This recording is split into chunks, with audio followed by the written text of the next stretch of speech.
Chapter 1. I remember the day the Aleut ship came to our island. At first, it seemed like a small shell afloat on the sea. Then, it grew larger and was a gull with folded wings. At last, in the rising sun, it became what it really was, a red ship with 2 red sails. My brother and I had gone to the head of a canyon that winds down a little harbor, which is called Coral Cove. We had gone to gather roots that grow there in the spring. My brother Ramo was only a little boy, half my age, which was 12. He was small for one who had lived so many suns and moons, but quick as a cricket. Also foolish as a cricket when he was excited. For this reason, and because I wanted him to help me gather roots and not go running off, I said nothing about the shell I saw or gull with folded wings. I went on digging in the brush with my pointed stick, though nothing at all were happening on the sea. Even when I knew for sure that the gull was a ship with 2 red sails, but Ramo's eyes missed little in the world. They were black, like a lizard's, and very large, and like the eyes of a lizard, could sometimes look sleepy.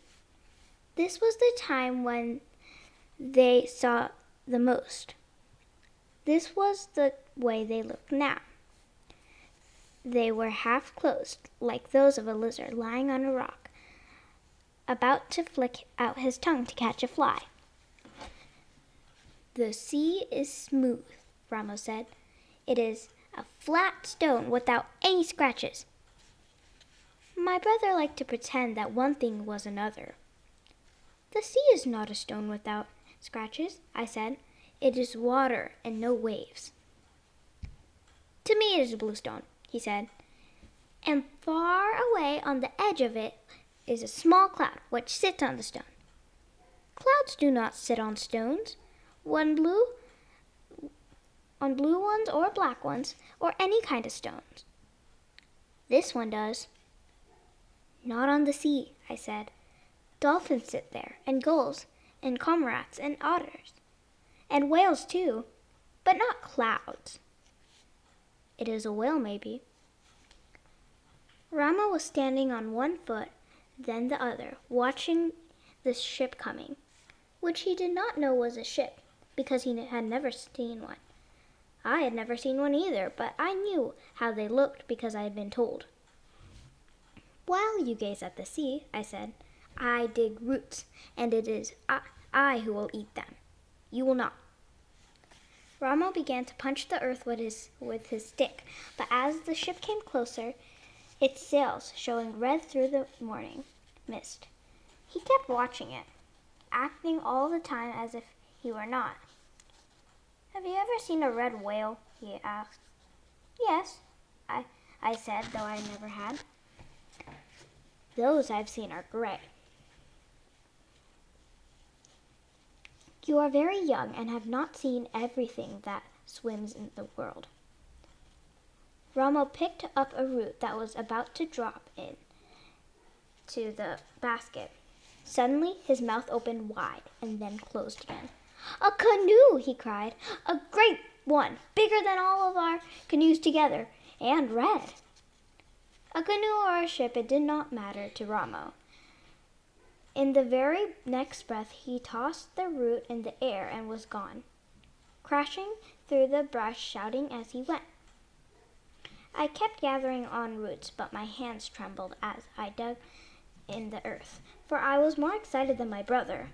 I knew that it was a ship, and there was one seat, and not a big canoe, and that a ship could mean many things. I wanted to drop the stick and run too, but I went on digging roots because they were needed for the village. By the time I filled the basket, the Aleut ship had sailed around the wide kelp bed that encloses our island, and between our 2 rocks that guard Coral Cove. Word of its coming had already reached the village of Ghalas-at. Carrying their weapons, our men sped along the trail which winds down the shore. Our women are gathering at the edge of the mesa. I made my way through the heavy brush and moving swiftly down the ravine until I came to the sea cliffs. There I crouched on my hands and knees. Below me lay the cove. The tide was out and the sun shone on the white sand of the beach. Half the men from our village stood at the water's edge.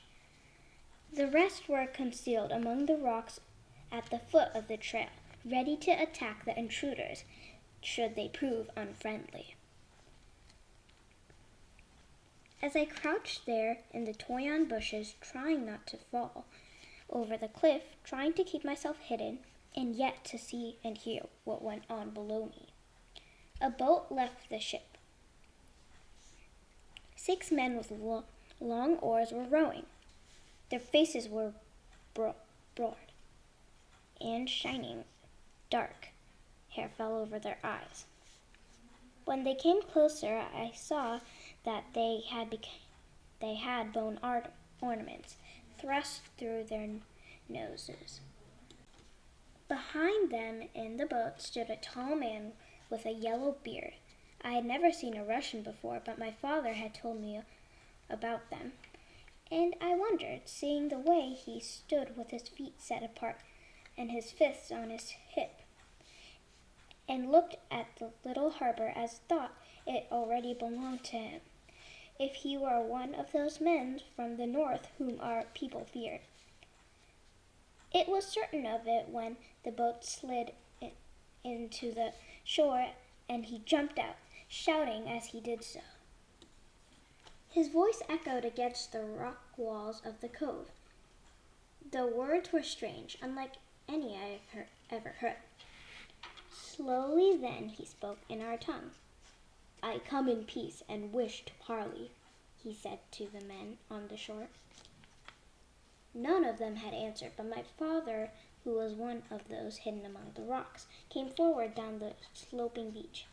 He thrust his spear into the sand. "I am the chief of Ghalas-at," he said. "My name is Chief Chowig." I was surprised that he gave his real name to a stranger. Everyone in our tribe has 2 names. The real one, which was secret and was seldom used, and the one which was common, for if people use your secret name, it becomes worn out and loses its magic. Thus, I was known as Wanapale, which means the girl with the long black hair, though my secret name is Karana. My father's secret name was Chowig. Why he gave it to a stranger, I do not know. The Russian smiled and held up his hand, calling himself Captain Orlov. My father also held up his hand. I could not see his face, but I doubted that he smiled in return. "I have came with 40 of my men," said the Russian. "We come to hunt sea otter. We wish to camp on your island while we're hunting." My father said nothing. He was a tall man, though not so tall as Captain Orlov. He stood with his bare shoulders thrown back, thinking about what the Russian had said. He was in no hurry to reply because the Aleut had come before to hunt sea otter. That was long in the past, but my father still remembered them. "You remember another hunt?" Captain Orlov said, when my father was silent. "I have heard of it too. It was led by Captain Mitrif, who was a fool and is now dead. The trouble arose because you and your tribe did all of the hunting." "We hunted," said my father, "but the one you call a fool wished us to hunt from one moon to the next, never ceasing." "This time you will need to do nothing," Captain Orlov said. "My men will hunt, and we will divide the catch. 1 part for you, to be paid in goods, and 2 parts for us." "The parts must be equal," my father said. Captain Orlov gazed off toward the sea. "We can talk of that later when my supplies are safe ashore," he replied. This morning was fair with little wind, Yet it was the sea sun of the next year when storms could be looked for. So I understand why the Russians wish to move on to our island. It is better to agree now, said my father. Captain Orlov took 2 long steps away from my father, then turned and faced him. One part to you is fair, since the work is ours, and ours the risk. My father shook his head. The Russian grasped his beard. Since the sea is not yours, why do I have to give you any part? The sea which surrounds the island of the Blue Dolphins belongs to us, answered my father. He spoke softly as he did when he was angry. From here to the coast of Santa Barbara, 20 leagues away? No, only that which touches the island and where the otter live. Captain Orlov made a sound in his throat. He looked at our men standing on the beach and toward those who had now come from behind the rocks. He looked at my father and shrugged his shoulders. Suddenly he smiled, showing his long teeth. The parts shall be equal, he said. He said more, but I didn't hear it. For at that instant, in my great excitement, I moved a small rock, which clattered down the cliff and fell at his feet. Everyone on the beach looked up.